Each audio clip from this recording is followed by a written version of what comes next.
ధన్యవాదాలు తెలియజేస్తూ అదేవిధంగా మనకు మొన్నటి నుంచి కూడా MCC model code of conduct అనేది ఉన్నది, అమలుకి వచ్చింది పార్లమెంట్ ఎలక్షన్ నిమిత్తము. కాబట్టి మీకు అందరికీ తెలుసు మేమనేది వస్తూ ఉంటాం పోతూ ఉంటాం, కానీ మీరు ఎన్నో చూస్తుంటారు. కాబట్టి ఎలా ఉండాలి అనేది కూడా మీకు క్లారిటీ ఉన్నది. కాకపోతే మళ్ళొకసారి మేము రివైండ్ చేయడం అంటే మళ్ళొకసారి ఎక్స్ప్లెయిన్ చేయడం మా బాధ్యత కాబట్టి చెప్తున్నాము. ఏంటిదంటే ఈ ఎంసీసీ ఉన్నప్పుడు ఒక కేసు అయిందంటే అది ఇయర్స్ టుగెదర్ చాలా రోజుల దాకా కూడా ఆ కేసు అట్లనే ఉంటుంది. జనరల్ కేసెస్ అంటే మనం ఏదైనా ఒక ఎఫ్ఐఆర్ అయిందనుకో, ఒక ఎఫ్ఐఆర్ అయితే దాన్ని ఏమవుతుంది ఆటోమేటిక్గా లోక్ అదాలతో లేకపోతే ఏదో కాంప్రమైజో చేసి క్లోజ్ అయింది. కానీ ఎలక్షన్ రిలేటెడ్ కేసులో ఏమవుతుంది, ఈ ఎలక్షన్ కేసు క్లోజ్ కావాలంటే మళ్ళీ ఎలక్షన్ కమిషన్ దగ్గరకు పోవాలి. ఎలక్షన్ కమిషన్ వాళ్ళు పర్మిషన్ ఇస్తేనే క్లోజ్ అవుతుంది. కాబట్టి ఎలక్షన్ దల్లా ఎలాంటి కేసులన్నా మీరు కాదు రీసెంట్ అటువంటి ఇన్సిడెంట్ చేయాలి. అదేవిధంగా అది చేసిందనుకో బైండ్ ఓవర్, నెక్స్ట్ ఎలక్షన్ రాగానే బైండ్ ఓవర్ అని పిలుస్తా అంటారు.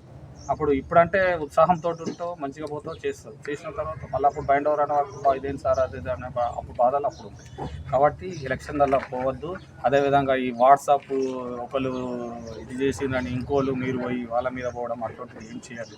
ఏమున్నా ఏమైనా ఇన్సిడెంట్ వాట్సాప్ చాటింగ్ కానీ ఏ చేసినా కేసు చేస్తారు. ఆల్రెడీ మొత్తం సర్క్యులేట్ అవుతుంది.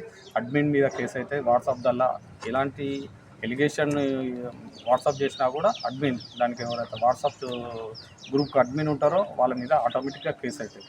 అలాంటివి ఏమైనా వచ్చిందనుకో, సపోజ్ ఎగ్జాంపుల్ ఎవరైనా చేస్తే దానికి వచ్చి ఎస్ఐ గారికి వచ్చి చేస్తే దాని పక్క మనకేముంటుందో దాని ప్రకారం కేసు ఇస్తుంది అనేది చేస్తాం. చేసిన తర్వాత లీగల్ యాక్షన్ ఉంటుంది. దానికి మీరు మీరు వాళ్ళ దగ్గర పోయి వాళ్ళతో డిస్కషన్ చేసి మళ్ళీ అదొకటి పెద్ద ఇష్యూ అయిపోయి ఇప్పుడు ఒకరు పోయేది ఇద్దరికి అవుతుంది, ఇద్దరైనా ప్రాబ్లం అవుతుంది. దానికి ఒక చిన్న ఉదాహరణ నేను చెప్తా. నేను కోనరాపేట ఎస్ఐ చేసినప్పుడు ఏమవుతుందంటే టెంపరీ ప్రొవొకేషన్స్ తోటి అప్పుడు నేను ఎస్ఐ ఉన్నప్పుడు ఒక చిన్న మర్డర్ అవుతుంది. కోనరాపేట అమ్మాయి అబ్బాయి కోనరాపేట సుద్దాల గ్రామం, ఇద్దరు సుద్దాల గ్రామం, కాకపోతే క్యాస్ట్ ఎస్సీ ఎస్టీ ఉంటుంది. ఆ అబ్బాయిని వాళ్ళిద్దరి మధ్య పడకుండా గ్యాప్ ఏదో ఉంటే తీసుకుపోయి ఎక్కడ గుట్టలా చంపేస్తారు. అది అయిపోతుంది. డెడ్ బాడీ తీసుకొచ్చే క్రమంలో చనిపోయిన అబ్బాయి వాళ్ళ మొత్తం బంధువులందరూ ఏం చేస్తారంటే దాదాపు ఒక 150 మంది 200 మంది అప్పుడున్న టెంపరీ ప్రొవొకేషన్ ఏముంటుంది, ఒకడు పారా అంటే పాట గ్రూప్లో అంతా మాబ్లా మనం కంట్రోల్ చేయలేము. మాబ్ సైకాలజీ చాలా డిఫరెంట్. నువ్వు మంచోడు కావచ్చు, పక్కోడు మంచోడు ఉండడు, కాకపోతే మంచోడు కూడా బలి కావాల్సిన పరిస్థితి ఏర్పడుతుంది. కాబట్టి అట్లా ఏమైతే మాబ్ సైకాలజీలో ఒకటి పాపా అనగానే ఇష్టపడ్డాగానే ఏమంటే టెంపరీ ప్రొవొకేషన్ టక్క పోయారు, ఇంట్లో పోయారు, దాడి చేసినారు. నేను అప్పుడు దాదాపు 11:30 నుంచి రాత్రి 6 దాకా ఆపేసిన ఇల్లే మొత్తం వీడియోగ్రఫీ అయిపోయింది. మొత్తం వీడియోగ్రఫీ అయిపోయినాక రికార్డ్ చేస్తాను రైట్ ఓకే. అయితే మొత్తం వీడియోగ్రఫీ చేసింది. వీడియోగ్రఫీ చేసిన తర్వాత ఏమైంది, ఆటోమేటిక్గా కేసు అవుతుంది, ఎఫ్ఐఆర్ అయింది. దానిలో ఏమైంది, చిన్న పిల్లల తల్లిలు ఉన్నారు, దాదాపు మళ్ళీ మామూలు వ్యక్తులు అందరు ఉన్నారు.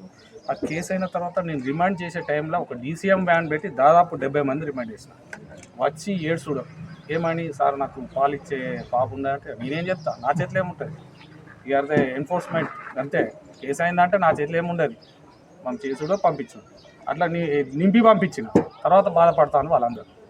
అంటే నా ఉద్దేశం ఏంటిదంటే ఎప్పుడు కానీ ఒకటి అయ్యేడుతుంటే దాని పరిణామం తర్వాత ఉంటుంది. కాబట్టి మనం కూడా నువ్వు నీ ఇష్టం, నిన్ను ఎవరు అడిగేది లేదు, నీ ఇష్టం ప్రకారం చేసుకో, ఏం లేదు. కాకపోతే వేరే వాళ్ళని డిస్టర్బ్ చేయదు. ఉద్దేశం పోలీస్ అనేది ఉన్నది కాబట్టి వేరే వాళ్ళని డిస్టర్బ్ చేయకుండా మీరు మీకు అవసరం ఉన్నది ఏది ఉన్నదో మీకు అంటే పొలిటికల్ పార్టీ దేని కానీ సపోర్ట్ చేసుకోవాలి. కానీ ఇంటర్నల్ ఫీలింగ్ ఉండాలి, దాన్ని ఎక్స్పోజ్ అనేది చేయకుండా మంచిగా సామరస్యపూర్వకంగా అంత మంచిగా మ్యాక్సిమం మన ఎలక్షన్ అప్పుడే అసెంబ్లీ ఎలక్షన్ అప్పుడే మంచిగా చేసింది. అదేవిధంగా ఇప్పుడు కూడా సహకరించాలి. ఇప్పుడు అనేది మొత్తం ఇక టెక్నికల్ అనేది వేరే సబ్లో ఉంటాయి. ఇది అందరి దగ్గర మొబైల్ ఫోన్ ఉన్నది. ఇప్పుడు అన్ని క్రైమ్స్ రిలేటెడ్ ఇక పోతా అంటే ఈ మొబైల్దే వస్తాయి. కాబట్టి దీని మీద మనం కొంచెం కంట్రోల్ పెట్టుకోవాలి. బట్టిగా ఏదో ఒకటిసారి దీనిలో అంటే సపోజ్ ఎగ్జాంపుల్ ఒక గ్రూప్లో ఒక్క వ్యక్తి ఉన్నాడు, ఏదో చేయాలనే ఉద్దేశం టక్కన నొక్కింది అనుకో, దాంతో ఏమైతుంది అందరికీ ప్రాబ్లం అవుతుంది, ఒక చిన్న ఇష్యూ పెద్దగా అయిపోతుంది. కాబట్టి మనం కూడా కామన్ సెన్స్ తోటి ఆలోచించాలి. మనం ఒక హ్యూమన్ బీయింగ్ కాబట్టి మనము మానవత మనకు మైండ్ ఉన్నది, మనకు ఆలోచించి ఏం చేయాలి ఏం చేయొద్దు అని ఆలోచించి ఎలాంటి సంఘటనలు జరగకుండా ఏదైనా ఇష్యూ ఉండేటువంటి ఎస్ఐ గారికి కానీ మన పోలీస్ స్టేషన్ కానీ పోలీస్ స్టేషన్ కూడా ఇన్ఫర్మేషన్ ఇవ్వండి. మనకి ఉన్నాయిగా ఫోన్ నెంబర్స్ 100 డయల్ అందరికి తెలుసు. 100 నెంబర్ కొడితే పోలీస్ స్టేషన్కి వస్తుంది. ఇంకో సైబర్ అవన్నీ ఉన్నాయి, ఇంకా మీకు అన్నీ తెలుసు. కాబట్టి మీరు ఎలాంటి ఇన్సిడెంట్ చేయకుండా ఫ్రీ అండ్ ఫేర్గా మీకున్న వాళ్ళకు మీరు తీసుకొని అదేవిధంగా పోలీసుకు సహకరించి మాకు మంచి పేరు చేయాలి, మీరు మంచి వాళ్ళు అనుకోవాలి. ఇప్పుడు దీనిలో కూడా ఒక విషయం చెప్తా. సపోజ్ ఇక విలేజ్లో ఏదైనా గొడవ అయిందనుకో, నెక్స్ట్ తర్వాత అప్పుడు చాలా ప్రాబ్లం అవుతుంది. దాని మీద ఎక్కువ ఫోర్స్ పెడతాం, సెన్సిటివ్ ఏరియా అని. దాంతో ఏమవుతుందంటే అక్కడ ఎక్కువ ఫోర్స్ పెడితే దాని ప్రాబ్లం ఉండవలసింది కూడా మళ్ళీ మీరే. తర్వాత కూడా సెన్సిటివ్ ఏరియా అని పెట్టిన అనుకో, ఇద్దరుండే కానిస్టేబుల్ కాడ 10 మంది చేస్తారు, అప్పుడు చాలా కష్టమవుతుంది. కాబట్టి అవన్నీ ఆలోచించి మీరందరూ కూడా మాకు సహకరిస్తారని భావిస్తున్నాను. అదేవిధంగా మీరు ఇంకా కొంతమంది మనోళ్ళకి చెప్పుకొని దీన్ని ఎక్కువ చెప్పి పోలీసుకు సహకరించి ఎలక్షన్లని సుజావుగా శాంతియుత వాతావరణంలో మంచిగా జరుపుతున్నారని భావిస్తూ ఈ అవకాశం ఇచ్చిన మీ అందరికీ ధన్యవాదాలు. Thank you.